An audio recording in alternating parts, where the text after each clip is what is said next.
Polisi sudah menangkap dokter cabul di Garut, Jawa Barat, namun belum menetapkannya sebagai tersangka karena masih memeriksa sejumlah alat bukti, salah satunya dengan mendatangkan ahli ke TKP di Garut. Lantas apakah prosedur pemeriksaan USG yang dilakukan dokter tersebut sudah masuk dalam ranah pelecehan seksual?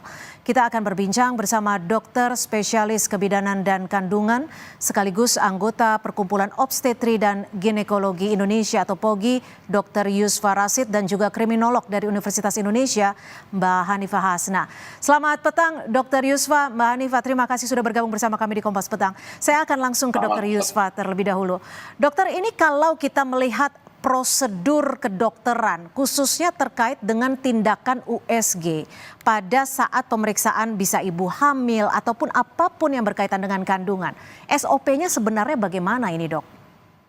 Ya, jadi biasanya suster lebih duluan mempersilahkan pasien untuk berbaring, atau kalau ginekologi tentu di meja ginnya, dan suster akan menutup daerah yang tidak perlu terlihat dan membuka yang daerah yang akan diperiksa.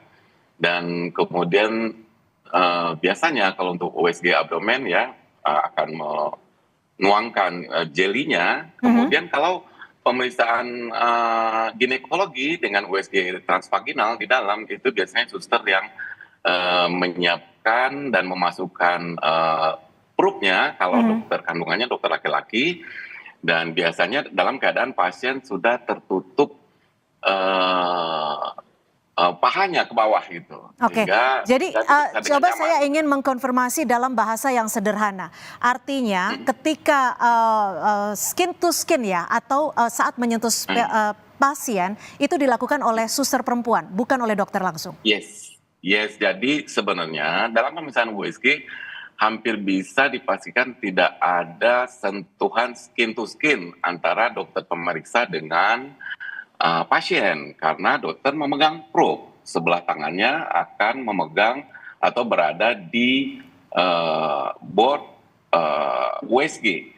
Dan kadang-kadang kalaupun ada pemeriksaan transvaginal USG dari dalam, itu kalau kita mau memastikan pasien merasa nggak nyaman atau sakit di perut bagian bawah sebelah kiri, kanan atau tengah, dokter akan melakukan pemanjatan di daerah pelvic bawah itu, tapi juga biasanya dengan bagian perut yang sudah tertutup. Jadi sama sekali harusnya tidak ada sentuhan kulit dan kulit antara dokter dengan pasien pada pemeriksaan. Kalau Dr. Yusfa sendiri melihat video yang sempat beredar di media sosial, ini sudah ada unsur pelecehan seksual tidak dari kacamata kedokteran? Saya tidak begitu memperhatikan video tersebut ya, tapi saya menyampaikan apa yang seharusnya dilakukan pada saat melakukan pemeriksaan USG gitu.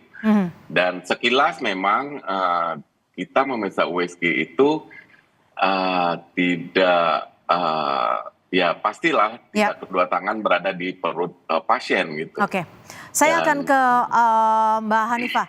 Mbak Hanifah, ini pelaku sudah ditangkap tapi belum ditetapkan tersangka. Buktinya sudah ada CCTV. Apa sebenarnya yang masih dicari oleh polisi terkait dengan kasus ini? Kalau dari keterangan Pak Polisi tadi yang menyampaikan bahwa masih akan memanggil saksi dan melakukan pembuktian yang lain, itu memang sangat tepat ya, karena kepercayaan publik terhadap kepolisian harus tetap dijaga.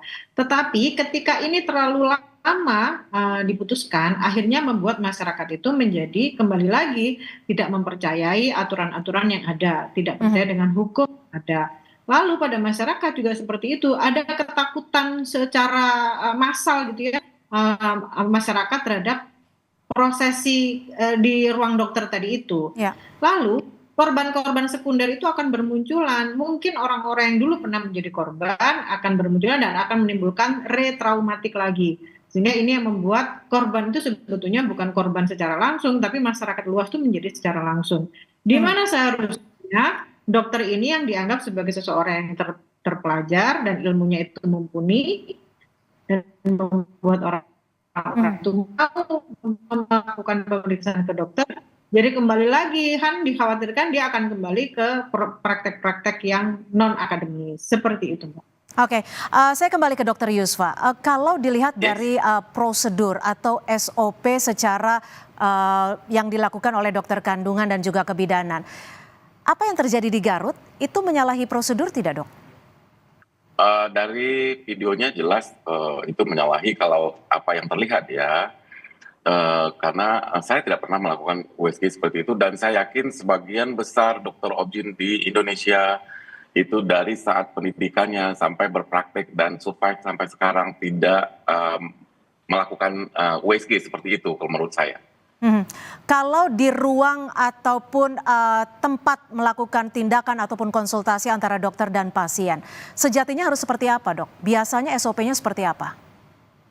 Ya, seperti yang saya sampaikan tadi, itu tangan kanan, tangan ya tergantung kan kidal atau tidak, yang jelas memegang probe dan jelas tidak akan menyentuh kulit pasien, Mhm. dan tangan kiri biasanya main di clipboard Oke, dari alat maaf USG. saya potong Dokter Yusfa.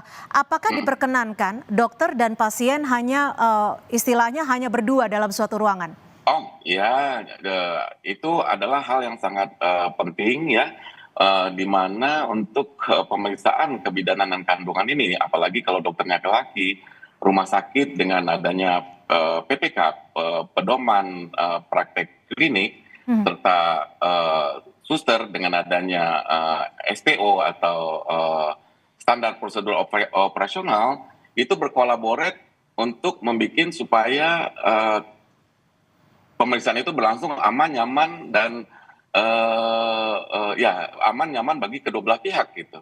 Nah, dalam hal ini biasanya untuk pemeriksaan kebidanan kandungan, suster selalu berada di dalam ruangan, ya. Oke. Selalu suster tidak boleh meninggalkan ruangan selagi dokter melakukan pemeriksaan fisik kepada pasien.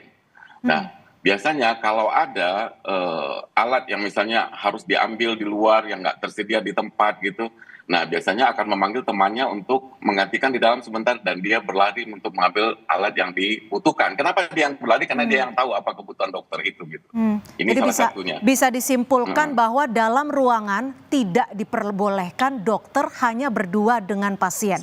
Berdua, Harus ya betul, betul. diwajibkan didampingi oleh Ya, minimal satu orang bidan. oleh Ya, saya suster. kembali ke Mbak Ya. Hanifah. Mbak Hanifah, kalau dilihat dari kasus ini, apakah barang bukti yang dimiliki oleh polisi sudah bisa digunakan sebagai untuk penetapan tersangka?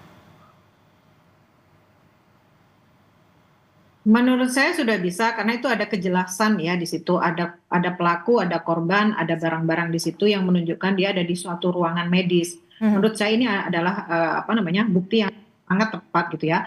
Selain kita harus mencari apakah ada CCTV dan lain-lain. Walaupun CCTV itu sebetulnya fungsinya untuk mencegah, tapi ketika seperti ini berarti kan harus melakukan penangkapan.